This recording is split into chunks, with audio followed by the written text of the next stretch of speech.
Hello, my name is Melissa Day, and today I'm going to share a presentation on the transformative praxis in education, the use of integrative STEM in the preschool classroom. My research question is, how does STEM education in the early years promote a transformative atmosphere, specifically meeting criteria for diversity, inclusion, and equity within American public schools?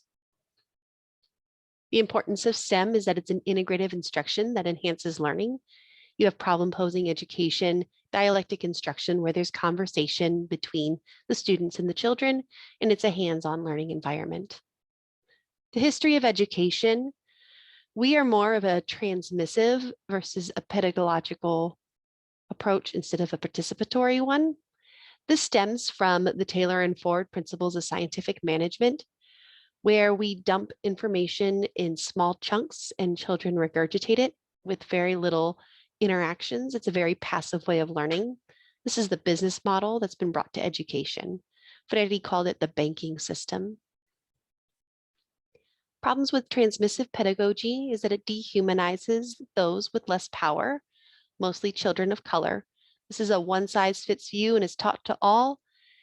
This is the kind of education where you see there is no dialogue.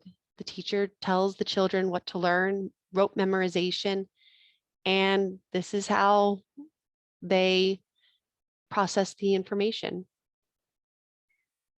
When looking at the achievement gap, we can see that the United States is below average when it's compared to industrialized nations. Lance and Billings talks about culturally relevant pedagogy, as well as moving from, instead of focusing on the achievement gap, to the educational debt. This is done by, instead of looking at numbers, actually looking at the child. Because right now, when we look at the achievement gap, we're looking at numbers and we're not seeing children for the diversities that they bring.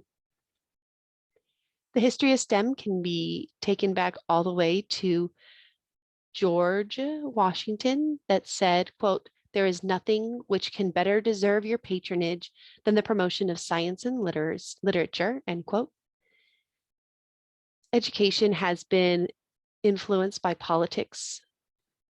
And one of the big main turning points for STEM education is the Soviet Union launch of Sputnik in 1957, which led to the National Defense Education Act in 1958. So now it's been a race to the top to try to beat everyone else in knowledge. Some of the history of STEM itself is, it used to be where if you were teaching one of the three subjects, you were teaching STEM, and now it's transformed to more of an integrated approach to learning. Some of the inequities in STEM is that many US teachers lack the pedagogical knowledge that they teach whenever it comes to math and science.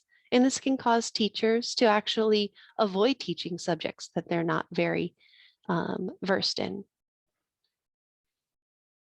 Also, STEM is very political, just like education. There's always the lens of the dominant power. And there is an increase in diversity in the classrooms, but curriculum has focused more on white children. So looking at the diversity in the classrooms, we can see the breakdown of demographics in Texas in 2020. And if we're focused on just the white population, if like according to Tate, math is considered to be colorblind, that means that we're only focusing on 27% of our children. Here we have the math scores from the STAR test for all grade levels for the at-meets grade level or above from 2019. The state average is 52%, so you can see the ethnicities that scored above the state average and those that scored below. So in addressing the problem, we need to first realize that, yes, we do have a problem. And the problem here, as stated by Allen and Paris, is the purpose of state-sanctioned schooling has been to forward the largely assimilationists and often violent white imperial project, with students and families being asked to lose or deny their languages, literacies, cultures, and histories in order to achieve in school. So for teacher preparation, we need to teach our students teach our teachers to teach all of our students. So instead of just focusing on the white children, we need to focus on all of them and their diversity. Ball talked about doing this by writing about your pedagogical praxis, by thinking and reflection and action on how to better prepare teachers for diverse students. The integrated dialectic pedagogy is not teacher focused. This is not going to be your direct instruction. It's going to be more focused on children in the classroom, exploratory talk, the construction of knowledge and collaborative interactions. We need to move beyond application to understanding. So this is a very Vygotskian way of approaching teaching and learning in a social constructivist form.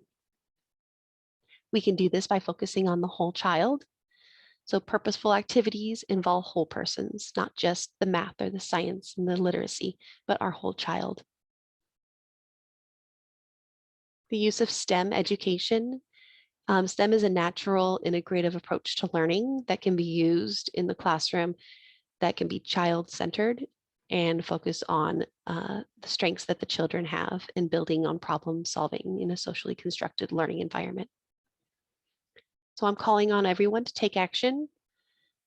Knowing there is a problem in education is not enough. We need to make a change to truly influence the difference and inequities in marginalized children. And something that Freire said was washing one's hands of the conflict between the powerful and the powerless means to side with the powerful, not to be neutral. Education is not neutral, and we need to stand up for what's right. Thank you, and have a wonderful day.